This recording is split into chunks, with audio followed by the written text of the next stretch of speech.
Well, Starr Calo-oy is back with her tips on Caregiving 101. Good morning, Starr. Good morning. I just think this is such an important segment, an important topic, because there may be some bad blood with family members, but now you have to care for the family member that needs your help. That's right. Many times the family member is now in a position of, for example, the caregiver. The caregiver is in a position now of power. They have power over the loved one that may have given them a hard time growing up. And it's difficult for them to forgive. So we have some interesting tips for them. And actually, before you get into the tips, I want to ask you some examples. Okay. Tell us some situations where when maybe a caregiver still has those bad feelings of a loved one. Well, let's take, for example, your dad was an alcoholic as you were growing up. And he was abusive, maybe toward your mother and toward your siblings and yourself. And he was absent from the family, or he spent all the money.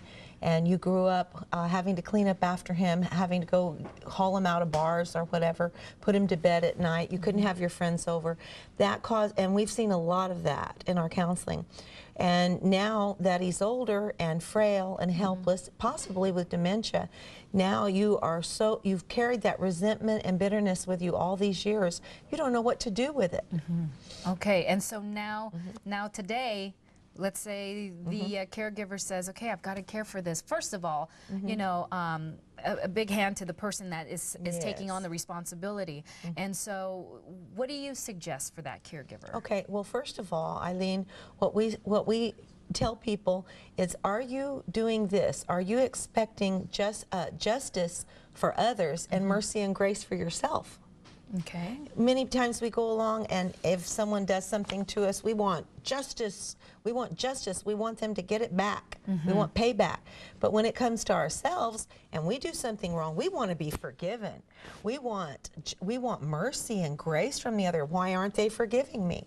So we try to explain to them, stop right now where you are and think to yourself, you need to give them mercy and grace to go past all of this. Okay. Another thing is realize that you're going to have to care for your loved ones. You're going to need care for you someday. What are you sowing into relationships right now to where your children are watching the way you treat your elder loved one? They're going to treat you the same way they see you treat your elders. Right, it may come back to them. Oh, it definitely will.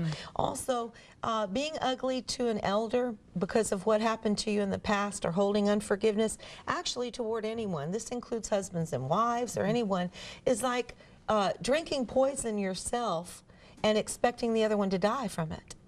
That's what ends up happening. And so what we try to explain to you is that unforgiveness is bad for you. When you carry unforgiveness around in your spirit and in your heart, it eats on you. It causes a deterioration of your health.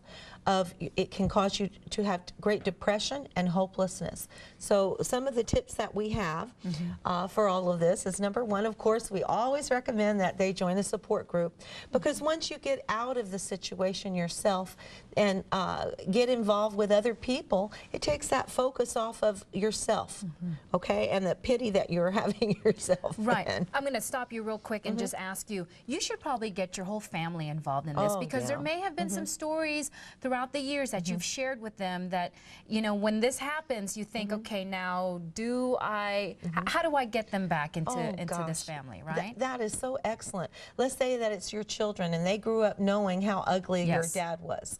Okay, and now that they're older, and now you're trying to make a change and make peace now, and you realize that they have all this resentment against your elders. Is that what you mean? Right, something like that? Exactly. Okay, well, what we suggest is that you do have a meeting apart from your loved one, the elder loved one. Sit down and say, listen, I was wrong. I ask your forgiveness because I've planted all this seed in your minds.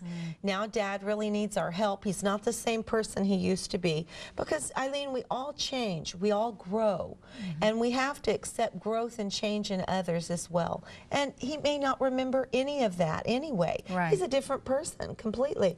And then bring about peace and resolution first with your loved ones, so that everyone can get on the bandwagon and bring about hope and restoration. You know, you mentioned something before our segment, and that is, why not build new memories? Yes, that's right.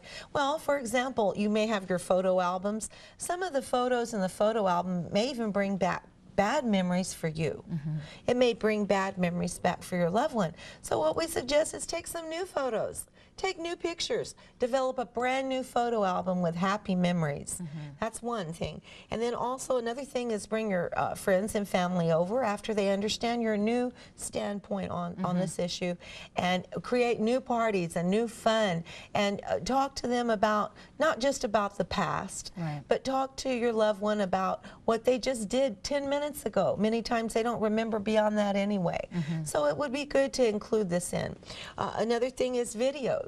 Make some new videos. Start building your video library from this point forward, where all the new memories are beginning, and make it a lot of fun.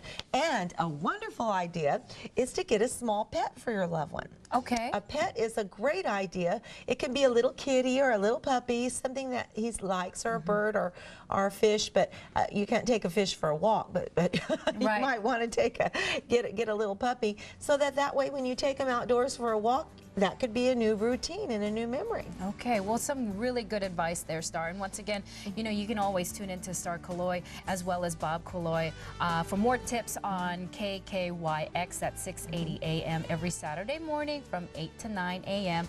And as always, give her a call at 521-8668, as well as log on to this website. It's caregiversadvice.net, and some great books too that you've got